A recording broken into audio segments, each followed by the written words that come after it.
দেবস academy YouTube চ্যানেলে সকলকে স্বাগত। আজ আমরা দ্বাদশ শ্রেণীর চতুর্থ সেমিস্টারে সংস্কৃত বিষয়ের পাঠ্য হাস্যবিদ্য কথা গল্পটি পড়ব। এই হাস্যবিদ্য কথা গল্পটি কবি বিদ্যাপতি রচিত পুরুষ পরীক্ষা নামক গল্পগ্রন্থ থেকে নেওয়া হয়েছে। কবি বিদ্যাপতি এই যে পুরুষ পরীক্ষা গল্পগ্রন্থটি রচনা করেন, এটি মূলত নীতি শিক্ষামূলক একটি গল্পগ্রন্থ। তবে একটা জিনিস এখানে মাথায় রাখবে যে নীতি শিক্ষামূলক গল্পগ্রন্থ হলেও পঞ্চতন্ত্রের মতো কিন্তু এখানে গল্পের চরিত্রগুলো কিন্তু পশু পাখি নয়, ঠিক আছে। এখানে গল্পের চরিত্রগুলো কিন্তু মানুষ, এবং এটি মূলত কবি বিদ্যাপতি মিথিলারাজ শিব সিংহের অনুরোধে রচনা করেছিলেন, এবং তিনি কিন্তু এই শিব সিংহের মিথিলারাজ শিব সিংহের কিন্তু সভাসদ ছিলেন। এবং এই যে পুরুষ পরীক্ষা গল্পগ্রন্থটি, এটি তিনি বালকদের শিক্ষাদান করার জন্য এবং অন্তঃপুরে যে সমস্ত নারীরা থাকে তাদের আনন্দ দানের জন্য কিন্তু রচনা করেছিলেন। তো সেখান থেকেই কিন্তু এই হাস্যবিদ্য কথা গল্পটি নেওয়া হয়েছে। তো এই পুরুষ পরীক্ষা গল্পগ্রন্থে মোট 52টি গল্প আছে। তার মধ্যে তৃতীয় পরিচ্ছেদের 39তম গল্প হলো এই হাস্যবিদ্য কথা গল্পটি। এবং এই কবি বিদ্যাপতি কিন্তু বৈষ্ণব পদাবলী রচনার জন্য মূলত বিখ্যাত, এবং তার বংশগত উপাধি ছিল ঠক্কর, এবং তার পিতার নাম ছিল গণপতি ঠক্কর। কবি বিদ্যাপতি বিহারের দ্বারভাঙ্গা জেলায় জন্মগ্রহণ করেন। তার কাল আনুমানিক খ্রিস্টীয় পঞ্চদশ শতক, এবং তিনি মৈথিল কোকিল এবং অভিনব জয়দেব নামে কিন্তু খ্যাত ছিলেন। এগুলো কিন্তু মাথায় রাখবে, এগুলো কিন্তু 2 নম্বরের প্রশ্নের জন্য আসতে পারে।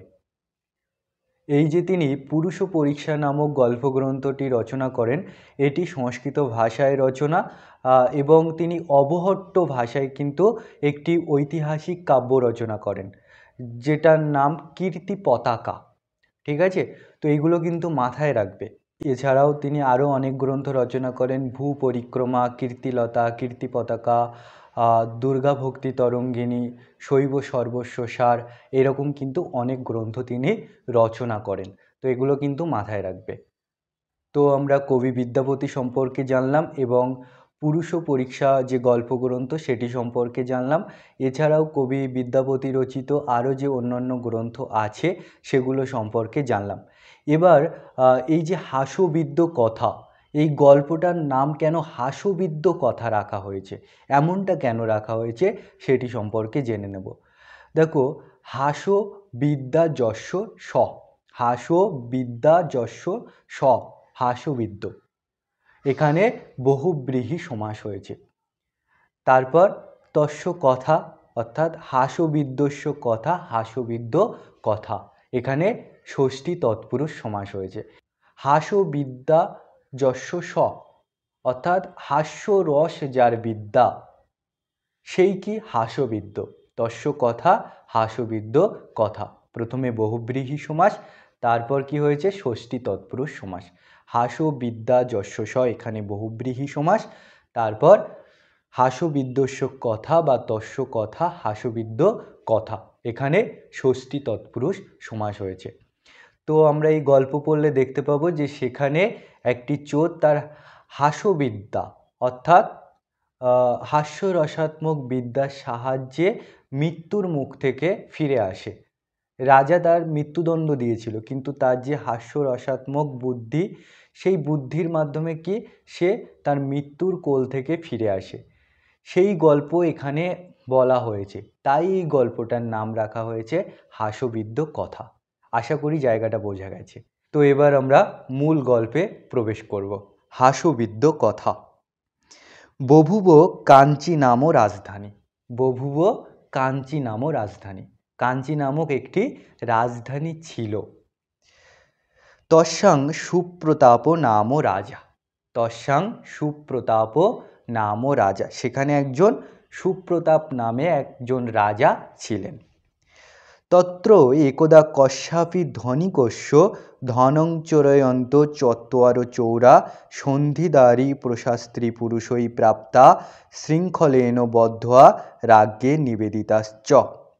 তত্র একদা, সেখানে এক সময়, কস্যাপি ধনিকস্য অর্থাৎ কোনো এক ধনী ব্যক্তির, ধনং চোরয়ন্ত চত্বর চৌরা, কেমন চোর না সেই ধনী ব্যক্তির ধন সম্পত্তি চুরি করছিল এমন চোর কি হলো, সন্ধির দ্বারী অর্থাৎ শীত কাটার মুখে প্রশাস্ত্রী পুরুষই, প্রশাস্ত্রী যে সমস্ত রক্ষী পুরুষগণ ছিল তাদের দ্বারা প্রাপ্তা ধৃত হলো, শৃঙ্খলেন চ বদ্ধা রাজ্ঞে নিবেদিতাচ্চ, শৃঙ্খলের দ্বারা বদ্ধ হয়ে অর্থাৎ প্রশাস্ত্রী যে সমস্ত রক্ষী পুরুষরা ছিল তাদের দ্বারা শৃঙ্খলের দ্বারা বদ্ধ হয়ে রাজার কাছে নিবেদিত হলো।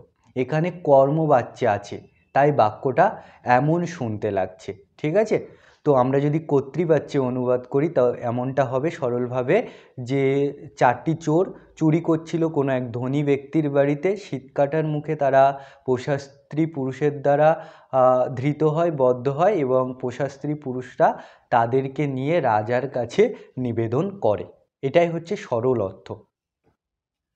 রাজা চ ঘাতক পুরুষান আদিদেশ, রাজা চ ঘাতক পুরুষান আদিদেশ, রাজা কি করলেন, রক্ষী পুরুষদের, ঘাতক পুরুষদের আদেশ করলেন। কি আদেশ করলেন, রে ঘাতক পুরুষা, হে ঘাতক পুরুষা, চতুর অপি চৌরান এতান নগরাৎ বহির্নীত্বা শূলম আরোপ্য মারয়ত, চতুর অপি চৌরান এতান নগরাৎ বহির্নীত্বা শূলম আরোপ্য মারয়ত, অর্থাৎ এই চারটি চোরকে নগরের বাইরে নিয়ে গিয়ে শুলে চড়িয়ে তাদেরকে মেরে ফেলো।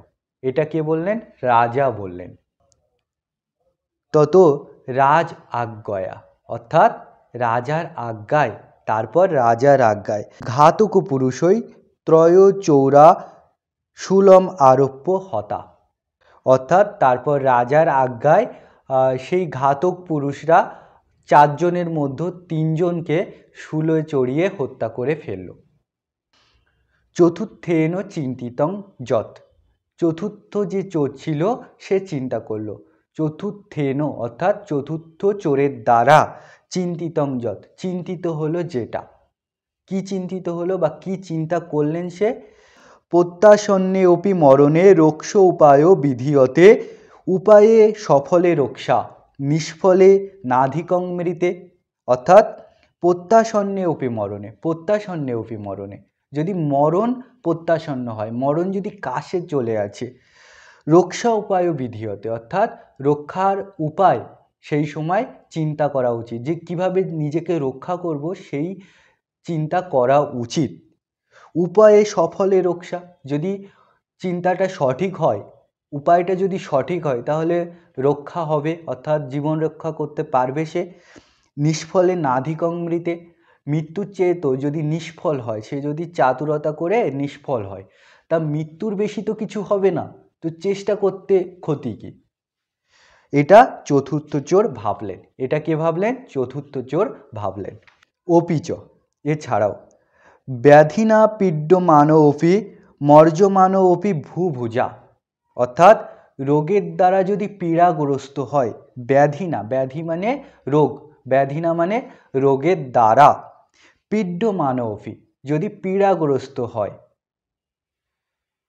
মর্যমান অপি ভূভুজা, ভূভুজার কথার অর্থ হলো পৃথিবীপতি অর্থাৎ রাজা, রাজার দ্বারা যদি মজ্জমান অর্থাৎ রাজা তাকে মেরে ফেলবে এইরকম অবস্থাও যদি হয়, প্রত্যায়াতি ইয়মোদ্দারাৎ প্রতিকারো পর নর, প্রত্যায়াতি, প্রত্যায়াতি, প্রত্যায়াতি অর্থাৎ ফিরে আসে, কোথা থেকে ফিরে আসে, যমোদ্দারাৎ, যমদার থেকে ফিরে আসে, প্রতিকারো পর নর, অর্থাৎ প্রতিকার পরায়ণ যে সমস্ত মানুষ তারা যমদার থেকেও ফিরে আসে। তাই যদি রোগের দ্বারা পীড়াগ্রস্ত হয় বা রাজার দ্বারা মজ্জমান অর্থাৎ রাজা তাকে মেরে ফেলবে এই রকম অবস্থা যদি হয়, তবুও কি প্রতিকারের উপায় করতে হয়, তাহলে কি হয়, তাহলে সে জমদার থেকেও ফিরে আসে। চৌর উবাচ, এরপর চোর বললেন, রে রে ঘাতক পুরুষা, হে হে ঘাতক পুরুষগণ, ত্রয় চৌরা যুষ্মাভি হতা এব রাজ আজ্ঞয়া, অর্থাৎ রাজার আজ্ঞায় তোমাদের দ্বারা 3টি চোর হত হয়েছে, অর্থাৎ নিহত হয়েছে 3টি চোর তোমাদের দ্বারা। এখানে প্রতিটা বাক্য প্রায় কর্মবাচ্যে আছে, তো আমরা যখন পড়ব তখন আমাদেরকে বুঝে সেটাকে কর্তৃবাচ্যে অনুবাদ করে নিতে হবে, তাহলে আমাদের বুঝতে সুবিধা হবে। অর্থাৎ এটা যদি আমরা কর্তৃবাচ্যে অনুবাদ করি তাহলে কেমন হবে, যে তোমরা 3টি চোরকে হত্যা করে ফেলেছো, তোমাদের দ্বারা 3টি চোর হত হয়েছে। মাং রাজ সন্নিধানং কৃত্বা মারয়ত, আমাকে কি করো, রাজার সন্নিধানে, রাজার কাছে নিয়ে গিয়ে তারপর তোমরা হত্যা করো। যত অহমেকাং মহতিং বিদ্যাং জানামি, যেহেতু আমি একটি মহতি বিদ্যা জানি, যত অহমেকাং, যত, যেহেতু, অহমেকাং, আমি একটি মহতিং বিদ্যাং জানামি, মহতি বিদ্যা জানি, মই মৃতে সা বিদ্যা অস্তং যাস্যতি, মই মৃতে, আমার মৃত্যুতে, সা বিদ্যা, সেই বিদ্যা, অস্তং যাস্যতি, অস্ত যাবে, মই মৃতে সা বিদ্যা অস্তং যাস্যতি, আমার মৃত্যুতে সেই বিদ্যা অস্ত যাবে। রাজা তু তাং বিদ্যাং গৃহীত্বা মাং মারয়তু, অর্থাৎ রাজা সেই বিদ্যা গ্রহণ করে, তাং বিদ্যাং গৃহীত্বা, সেই বিদ্যাকে গ্রহণ করে, মাং মারয়তু, আমাকে মারুক, তেন বিদ্যা মত্তলোকে তিষ্ঠতু, তার দ্বারা সেই বিদ্যা মত্তলোকে থাকুক, তেন বিদ্যা, তার দ্বারা সেই বিদ্যা মত্তলোকে তিষ্ঠতু, এই মত্তলোকে থাকুক। এটা কে বললেন, এটা চোর বললেন। ঘাতকা উঁচু, এরপর ঘাতক পুরুষরা বললেন, কি বললেন, রে চৌর পাপ পুরুষাধম, হে পাপী পুরুষাধম চোর, বৌদ্ধস্থানম আনিতোষি কিম অপরং জীবিতুমিচ্ছসি, তোমাকে হত্যা করার জন্য বৌদ্ধভূমিতে আনা হয়েছে, বদ্ধভূমিতে আনা হয়েছে তোমাকে হত্যা করার জন্য, তারপরেও তুমি বাঁচার ইচ্ছা করছো। কাং বিদ্যাং জানসি, কি বিদ্যা জানো তুমি, কথং বা তব অধমস্য বিদ্যা ভূপালেন গ্রহীতব্যা, তোমার এই বিদ্যা কেন ভূপাল গ্রহণ করবেন, ভূপালের দ্বারা কেন গ্রহণযোগ্য হবে, অর্থাৎ রাজার দ্বারা কেন তোমার এই বিদ্যা গ্রহণযোগ্য হবে, তোমার মতো একটা পাপী কাপুরুষ লোকের বিদ্যা কেন রাজার দ্বারা গ্রহণযোগ্য হবে, অর্থাৎ রাজা কেন গ্রহণ করবেন তোমার এই বিদ্যা। চৌর উবাচ, চোর বললেন, রে ঘাতকা, হে ঘাতক পুরুষগণ, কিম ব্রুথ, কি বলছো, রাজকার্য বাধং কর্তুম ইচ্ছত, রাজকার্য বাধা দিতে চেষ্টা করছো তোমরা, যদি রাজ্ঞা জ্ঞাতব্যা বিদ্যা তদা অবশ্যম গ্রহীতব্যা মহতি ইয়ম বিদ্যা, যদি রাজা এই বিদ্যা সম্পর্কে জানে তাহলে এই মহতি বিদ্যা রাজা অবশ্যই গ্রহণ করবেন। কিঞ্চ বিদ্যাবার্তা কথকেব্য যুষ্মভ্যাম প্রসাদ কর্তব্য, এমনও হতে পারে যে তোমরা এই বিদ্যার কথা তাকে জানাচ্ছ বলে তোমাদেরকেও পুরস্কৃত তিনি করতে পারেন। তত, এরপর তস্য চৌরস্য বচনই, সেই চোরের বচনের দ্বারা স্বামী কার্য অনুরোধেন সা বার্তা তৈরাগ্যে নিবেদিতা, প্রভুর কার্যের জন্য তারা কি করলো, সেই বার্তা রাজার কাছে নিবেদন করলো। রাজা চ সকৌতুকম চৌরম আহুয় প্রপচ্ছ, রাজা চ সকৌতুকম চৌরম আহুয় প্রপচ্ছ, রাজা চ সকৌতুকম চৌরম আহুয় প্রপচ্ছ, রাজা কি করলেন, কৌতুক সহকারে সেই চোরকে আহ্বান করে জিজ্ঞাসা করলেন।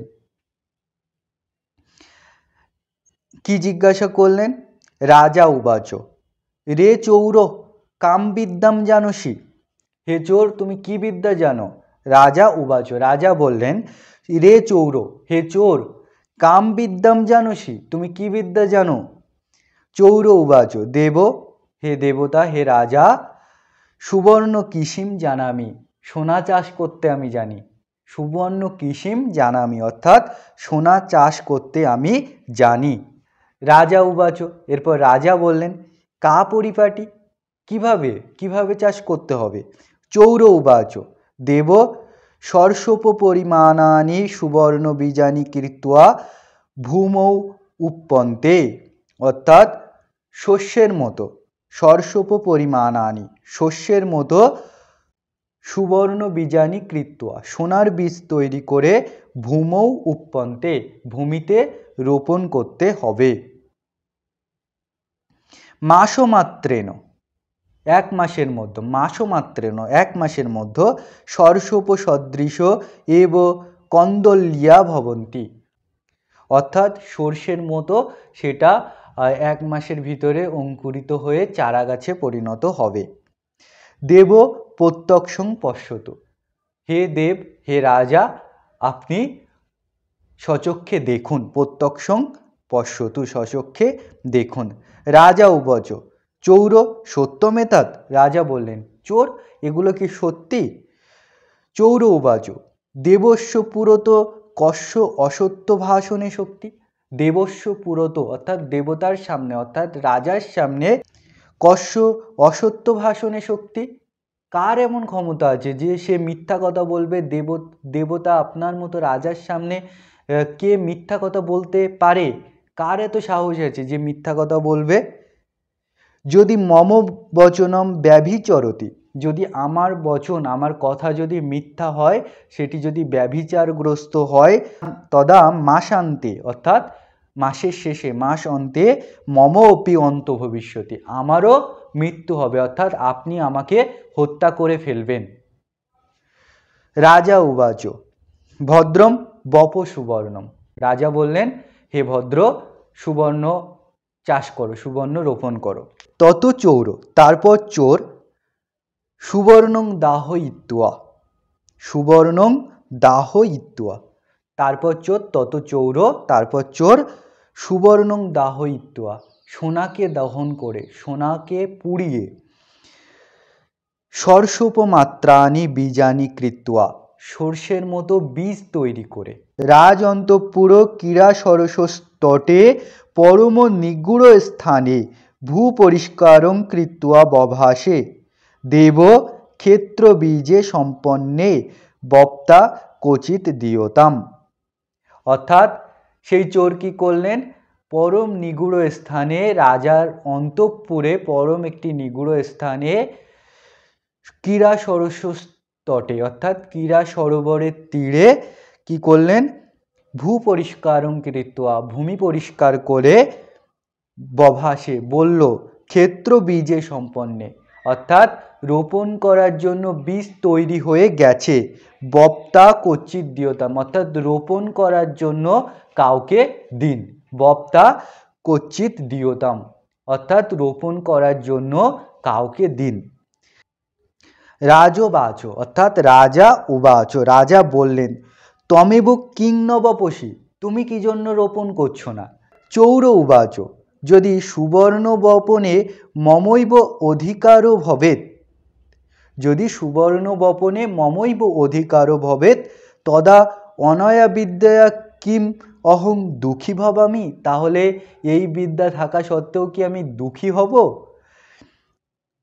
কিন্তু সুবর্ণ বপনে চৌরস্য অধিকার নাস্তি, অর্থাৎ কিন্তু সুবর্ণ বপনে চোরের অধিকার নেই, এই জন্য আমি সোনা রোপণ করতে পারি না, যার জন্য আমি চুরি করি, না হলে সোনা রোপণ করতে পারলে কি আমি আর চুরি করতাম? এটাই চোর বললেন। যেন কদাপি কিমপি ন চরিতম, যেন কদাপি কিমপি ন চরিতম, অর্থাৎ যার দ্বারা কখনো কিছু চুরি হয়নি, অর্থাৎ যে কখনোই কিছু চুরি করেনি, স্ববপতু, সে রোপণ করুক। দেব এব কিং ন বপতি, হে দেব, হে রাজা, আপনি কেন রোপণ করছেন না? রাজ উবাচ, অর্থাৎ রাজা উবাচ, রাজা বললেন, ময়া চারণেভ্য দাতুং, আমি চারণদেরকে দেওয়ার জন্য, তাত চরণানাং ধনং চরিতম, আমি বাবার ধনসম্পত্তি চুরি করেছিলাম চারণদেরকে দেওয়ার জন্য। চৌর উবাচ, চোর বললেন তর্হি মন্ত্রী নবপন্তু। চৌর উবাচ, চোর বললেন মন্ত্রী নবপন্তু, তাহলে মন্ত্রীরা রোপণ করুক। মন্ত্রী ন উঁচু, মন্ত্রীরা বললেন বয়ং রাজ উপজীবিন, অর্থাৎ আমরা রাজকর্মচারী, রাজার উপজীবী। কথম অস্তেইন ভবাম, আমরা কিভাবে অচোর হব, আমরা কিভাবে চোর হব না, আমরা কিভাবে সাধু ব্যক্তি হব যে আমরা চুরি করি না, এমনটা কিভাবে হব। আমরা রাজার কোষাগার থেকে তো মাঝে মধ্যেই কিছু না কিছু ধনসম্পত্তি হাতাই, তো আমরা কিছু না কিছু চুরি করি, তাই আমরা কখনো অস্তেইন অর্থাৎ চোর নয় এমনটা নয়, অর্থাৎ তারাও কিছু না কিছু চুরি করে। চৌর উবাচ, চোর বললেন তর্হি ধর্মাধিকারী বপতু, তাহলে যিনি বিচারপতি আছেন তিনি রোপণ করুক। ধর্মাধ্যক্ষ উবাচ, ধর্মাধ্যক্ষ বললেন ময়াপি বাল্যদশায়াং মাতুহু মোদকা চরিতা, আমিও ছোটবেলায় মার কাছ থেকে মিষ্টি চুরি করেছিলাম। চৌর উবাচ, এরপর চোর বললেন জুয়ং সর্বে অপি চৌরা, তোমরা সবাই চোর। জুয়ং সর্বে অপি চৌরা, তোমরা সবাই চোর। কথম অহম একো মরণীয় অস্মি, তাহলে আমি একা মরবো কেন, আমি একা কেন মৃত্যুর যোগ্য। তৎচৌর বচনম শ্রুত্বা, এরপর সেই চোরের বচন শুনে সর্বে সভাসদহ জহসু, অর্থাৎ সমস্ত সভাসদরা তারা হেসে উঠলেন। এই চোরের কথা শুনে সমস্ত সভাসদরা হেসে উঠলেন। রাজা অপি হাস্যরস অপনীত ক্রোধ বিহস্য আহ, কেমন রাজা না, যার এই হাস্যরসের ফলে যার ক্রোধটা চলে গিয়েছিল, অপনীত হয়েছিল, সেই রকম রাজা, অর্থাৎ যার ক্রোধ চলে গেছিল সেই রকম রাজা কি করলেন, বিহস্য আহ, হাসি সহকারে বললেন, অর্থাৎ এই হাসির কথা শোনার পর রাজাও হেসে ফেললেন, তার ক্রোধ এই হাস্যরসাত্মক যে কথা তার ফলে চলে গেল এবং তিনিও হেসে ফেললেন এবং তিনি হাসি সহকারে বললেন, কি বললেন না, রে চৌর, হে চোর, ন মারণীয় ওসি, তোমাকে মারা হবে না। হে মন্ত্রীন, রাজা বললেন হে মন্ত্রীরা, কুবুদ্ধি অপি, বুদ্ধিমানও অয়ং চৌর, অর্থাৎ কুবুদ্ধি থাকা সত্ত্বেও এই চোর কিন্তু অনেক বুদ্ধিমান। হাস্যরস প্রবীণ চ, এবং হাস্যরসে প্রবীণ, অর্থাৎ খুব হাস্যরসযুক্ত, হাস্যরসে কি সে বিদ্ধ, প্রবীণ কথার অর্থ বিদ্ধ, তো সে হচ্ছে হাস্যরসে নিপুণ, হাস্যরসে প্রবীণ। তত মম এব সন্নিধানে তিষ্ঠতু, অর্থাৎ সেই জন্য সে আমার সন্নিধানে থাকুক। প্রস্তাবে মাম হাসয়তু খেলয়তু চ, এবং সে কি করবে, আমাকে হাসাবে, আমাকে খেলাবে, আমাকে আনন্দ দেবে। সচৌর রাজ্ঞা সন্নিধানে ধৃত, অর্থাৎ রাজার সন্নিধানে সেই চোর থাকলো, রক্ষিত হলো, ধৃত হলো, সেই চোর থাকলো, তাকে আর মারা হলো না। তো এইখানে আমরা দেখতে পাচ্ছি যে হাস্যরসাত্মক বিদ্যার সাহায্যে কিন্তু এই চোর তার মৃত্যুর মুখ থেকে ফিরে এসছে, তাই কিন্তু এই গল্পের নাম রাখা হয়েছে হাস্যবিদ্ধ কথা। তো আমরা পুরো গল্পটা পড়লাম, এর পরের ভিডিওতে আমরা এর প্রশ্ন উত্তরগুলো, সংস্কৃতে যে প্রশ্ন উত্তরগুলো, অনুশীলনী প্রশ্ন উত্তরগুলো আছে সেগুলো সলভ করব। তো ভিডিও যদি ভালো লেগে থাকে এবং ভিডিও থেকে তোমরা যদি উপকৃত হয়ে থাকো তাহলে অবশ্যই কিন্তু চ্যানেলটিকে সাবস্ক্রাইব করে নেবে। ধন্যবাদ।